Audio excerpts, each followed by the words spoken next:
नमस्कार, मैं हूं आपके साथ नम्रता और मेरे साथ है मेरे सहयोगी नवेद कुरैशी।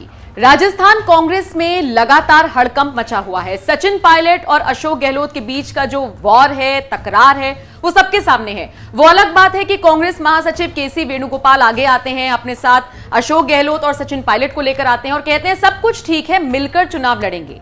लेकिन ऐसा होता हुआ नजर नहीं आ रहा, क्योंकि सचिन पायलट बागी हो चुके हैं और उनकी बगावत जमीनी स्तर पर दिखाई दे रही है। पहले वो जन संघर्ष यात्रा निकालते हैं, उसके बाद साफ तौर पर कहते हैं भ्रष्टाचार हो रहा है, मेरी खुद की सरकार मेरी नहीं सुन रही है, आलाकमान नहीं सुन रहा। खैर, अब इन सबके बीच बड़ी खबर यह आई है कि सचिन पायलट कांग्रेस छोड़ सकते हैं और उन्होंने दिन चुना है 11 जून का। यहां पर आपको एक जानकारी देते चलें कि 11 जून राजेश पायलट, जो कि सचिन पायलट के पिता हैं, उनकी पुण्यतिथि है और इस दिन सचिन पायलट कोई बड़ा ऐलान कर सकते हैं। यह बड़ा ऐलान न सिर्फ कांग्रेस को झटका देते हुए पार्टी का दामन छोड़ने को लेकर हो सकता है, बल्कि वो अपनी नई पार्टी का ऐलान भी कर सकते हैं। तो आज इस वीडियो में हम दोनों इसी पर चर्चा करेंगे। 2 नाम चोरी छिपे रजिस्टर कराए गए हैं, कौन से हैं वो 2 नाम, इस पर चर्चा करेंगे और किस तरह से समीकरण बदलेंगे अगर सचिन पायलट कांग्रेस का दामन छोड़ते हैं और बीजेपी में ज्वाइन ना होकर अपनी अलग पार्टी बनाते हैं, तो राजस्थान की जो राजनीति है उस पर किस तरीके से असर पड़ेगा, इसी पर हम चर्चा करने वाले हैं। नाविद सर, क्या लगता है? सबसे पहले तो ये बताइए, अगर सचिन पायलट कांग्रेस छोड़ते हैं तो उन्होंने बीजेपी में जाना फायदेमंद क्यों नहीं समझा, और जो ये 2 नाम रजिस्टर कराए गए हैं इसको लेकर क्या जानकारी है? देखिए, 2 पार्टियों के नाम रजिस्टर्ड कराए गए हैं राजस्थान में। एक नाम है प्रगतिशील कांग्रेस, पहला नाम जो सामने आया है। देखिए, 2 नाम है, हाँ, एक नाम है प्रगतिशील कांग्रेस और दूसरा नाम है राज जन संघर्ष पार्टी। अब ये 2 नाम है, ये किसने रजिस्टर्ड कराया इसको लेकर कोई जानकारी नहीं आई, लेकिन यही बताया जा रहा है कि ये सचिन पायलट की पार्टी है जिसका ऐलान वो 11 जून को कर सकते हैं। और उसी के बाद ये सामने आया कि सचिन पायलट इस तरह की पूरी तैयारी कर रहे हैं एक नई पार्टी बनाने की। अब देखिए क्या असर होगा, इस पर तो बात होनी ही चाहिए, लेकिन कांग्रेस को बड़ा वक्त दिया उन्होंने। ऐसा नहीं कह सकते आपके एकदम से उन्होंने फैसला ले लिया है। वो पिछले 5 साल से कांग्रेस को कह रहे हैं कि भैया मैं नाराज हूं, मैं परेशान हूं, मैं चले जाऊंगा। कांग्रेस ने यहां पर खरगोश वाली भूमिका निभाई है। खतरा आया, आंखें बंद कर ली, चला जाएगा, लेकिन ऐसा होगा नहीं।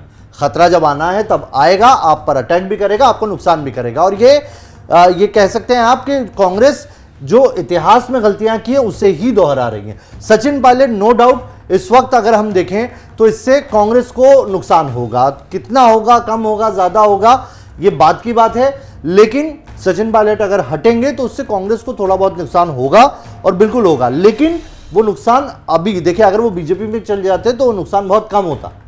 बीजेपी में चले जाते तो सचिन पायलट एक पार्टी से दूसरी पार्टी में गए होते, एक सीट का नुकसान होता, एक नेता का नुकसान होता, हो सकता है उनके जो समर्थक होते वो थोड़े बहुत चले जाते बीजेपी में। लेकिन अगर वो दूसरी पार्टी बना रहे हैं तो कांग्रेस को बड़ा डेंट करेंगे वो निचले स्तर पर। ये मत भूलिए कि वो पार्टी के अध्यक्ष रहे, राज्य के अंदर अध्यक्ष रहे, वो जिला स्तर पर जो प्रादेशिक जो संगठन के कार्यकर्ता है उनको तोड़ेंगे, अपनी पार्टी में लेके आएंगे और उससे डेंट भले ही इस चुनाव में नहीं हो, आने वाले चुनाव में वो डेंट बढ़ता जाएगा और उसका नुकसान बहुत ज्यादा होगा। बीजेपी में क्यों नहीं गए?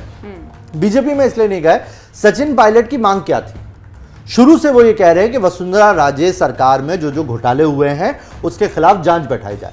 वसुंधरा राजे उधर की चेहरा है, तो आप देखिए उधर जाते तो भी उनके लिए दिक्कतें ज्यादा होती। इधर तो अशोक गहलोत हैं, अशोक गहलोत से कहा जाता है कि अशोक गहलोत से तो लड़ रहे थे, चीजें कर रहे थे। दूसरी बात, बीजेपी में जाते तो क्या मुख्यमंत्री बना देते उनको? नहीं बनाते, वहां पर और अपनी लड़ाइयां चल रही है। ये देखिए आप, ओम बिरला हैं वहां पर, वसुंधरा राजे हैं, शेखावत हैं, बहुत सारे लोग हैं, उनमें एक चेहरा ये भी बन के रह जाते। यहां पर वो हैं और उनके साथ अशोक गहलोत है। तो पार्टी में अगर वो बने रहते तो शायद हो सकता है गहलोत के बाद उनको मौका मिलता, लेकिन ये इंतजार बहुत लंबा खिंचता जा रहा था और इसी वजह से वो परेशान थे और उन्होंने अब फाइनली फैसला लिया कि वो जाएंगे। अब देखिए नुकसान क्या होगा, जब वो इलेक्शन के एंड पहले जाएंगे तो अपनी सरकार के खिलाफ जब खुलकर बोलेंगे तो जनता को यकीन होगा कि उस पार्टी का डिप्टी सीएम था ये आदमी, इसको तो सब पता है, भ्रष्टाचार की बातें करेंगे, सारे घोटाले सामने रखेंगे, तो उससे डेंट लगेगा। अब इतिहास की गलती क्यों है? यह गलती कांग्रेस हेमंता बिस्वा के टाइम पे कर चुकी है, यह गलती कांग्रेस जगनमोहन रेड्डी के टाइम पे कर चुकी है। वाईएसआर कांग्रेस जब बनी उस टाइम भी ऐसा लगा था कि कुछ नहीं हुआ, एक इलेक्शन में कुछ नहीं हुआ, अगले इलेक्शन में कांग्रेस खत्म हो गई। तो ये राजस्थान से कांग्रेस को बड़ा डेंट करेंगे सचिन पायलट, ये मेरा मानना है। हो सकता है कि अभी इस इलेक्शन में नहीं हो, लेकिन आने वाले वक्त में सचिन पायलट राजस्थान के अंदर कांग्रेस के पर्याय बन सकते हैं, क्योंकि यंग चेहरा है और अशोक गहलोत जो है, अशोक गहलोत के अगेंस्ट वो सारी बातें भी रखेंगे, वो बीजेपी के भी खिलाफ कहेंगे। और देखिए, आप ये माने ना माने, राजस्थान की छवि रही है कि हर 5 साल में सरकार बदलती है, और अगर वहां पर तीसरी पार्टी आई तो फिर वहां पर सिचुएशन और अलग होगी, समीकरण बदलेंगे। वहां पर हो सकता है कि वहां की जनता किसी एक पार्टी के साथ टिक्के नहीं रहती है, ये आप समझ गए। तो अगर दूसरी पार्टी आई तो उसे मौका देने में भी वहां की जनता कोई संकोच नहीं करेगी। लेकिन मुझे यहाँ पर गुलाम नबी आज़ाद एकदम से याद आ गए। गुलाम नबी आज़ाद ने भी इसी तरीके से बगावत की, और आप ये समझ लीजिए कि 5 दशक तक वो पार्टी के साथ जुड़े रहे। बहुत वरिष्ठ नेता, बहुत सारे उन्होंने कार्यकाल देखे, बहुत सारी चीजें उन्होंने देखी, इफ एंड बट्स देखे। उसके बाद जब वो अलग हुए तो उन्होंने भी बहुत सारे ऐसे फैक्टर्स जनता के सामने रखे, लेकिन मुझे लगता है कांग्रेस को बहुत ज्यादा नुकसान नहीं हुआ। बात अगर गुलाम नबी आजाद की करें तो उन्होंने भी कांग्रेस से अलग होने के बाद बहुत बड़ा तीर नहीं मार लिया है। आप ये बताइए गुलाम नबी आजाद कहां से आते हैं? हाँ बिल्कुल, कश्मीर से आते हैं। कश्मीर से आते हैं गुलाम नबी आजाद, कश्मीर से आते हैं। कश्मीर में कांग्रेस की सरकार कब रही है? गठबंधन की रही है वहां पे, बीजेपी और फुल फ्लेजेड सरकार कब रही है? नहीं रही है। तो आप देखें ना, गुलाम नबी आजाद उस कश्मीर में पार्टी बना रहे हैं जहां पर कांग्रेस का कोई अस्तित्व ही नहीं है पार्टी, लेकिन बहुत ही कम लेवल पर है। तो वो कितना डेंट डालेंगे वहां पर? पार्टी ऐसी है। अब आप बताइए कि कोई कांग्रेस का नेता यूपी के अंदर अगर अलग पार्टी बना लेगा तो उससे कांग्रेस को नुकसान होगा? होगा नहीं होगा? सीधा सा जवाब है इसका। राजस्थान में कांग्रेस सरकार में है, मुख्य पार्टी है, वहां पर डेंट लगेगा, बड़ा डेंट लगेगा। तो सचिन पायलट अब कितना बड़ा डेंट करेंगे ये तो वक्त ही बताएगा। लेकिन ये बताइए, जो मैं समझना चाह रही हूं वो ये कि मान लीजिए वो बीजेपी के साथ नहीं गए, अपनी अलग पार्टी बना ली। देखिए, अशोक गहलोत की भी अपनी फैन फॉलोइंग है, लोकप्रियता है, किसी से ये बात छिपी नहीं है। सचिन पायलट भी अच्छे नेता हैं, तेज तर्रार हैं, युवा नेता हैं, बहुत सारे फैक्टर्स उनके साथ हैं, बहुत सारे लोग उनके साथ जुड़े हुए हैं। लेकिन अगर मैं आपसे पूछूं अशोक गहलोत बनाम सचिन पायलट, आप किसे ऊपर रखेंगे राजनीतिक तौर पर?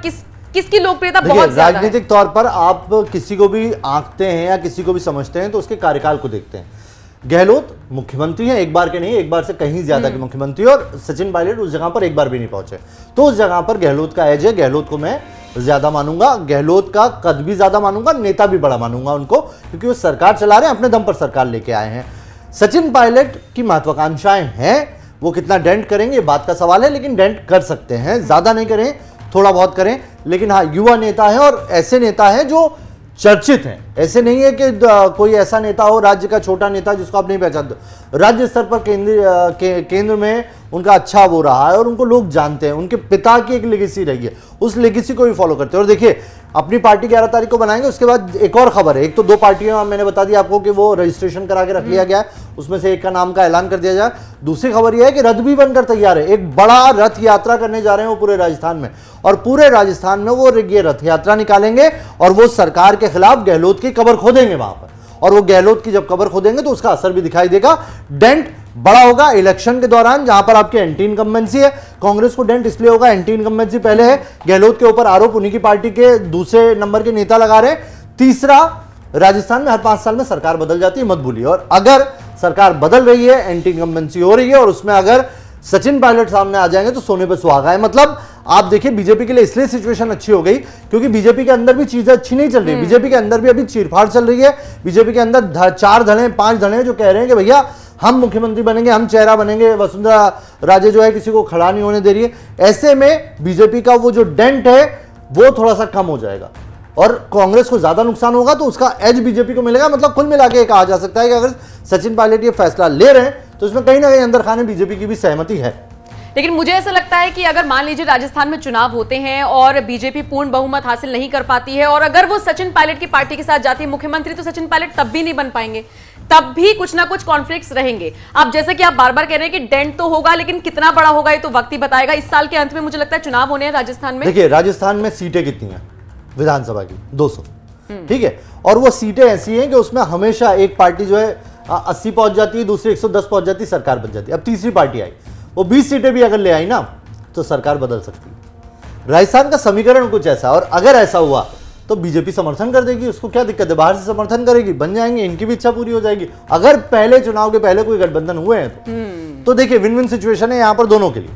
खैर, देखना होगा राजस्थान में क्या कुछ होगा। इस साल के अंत में चुनाव होने हैं। चुनाव इतना जरूर है डेंट कितना बड़ा होगा ये नहीं पता, लेकिन चुनाव बहुत दिलचस्प होने वाले हैं। आप बताइए, आप इस पूरे समीकरण को लेकर और राजस्थान में जिस तरह से ये पूरी कलह मची हुई है, इसको लेकर आप क्या राय रखते हैं? कमेंट बॉक्स में जरूर बताएं।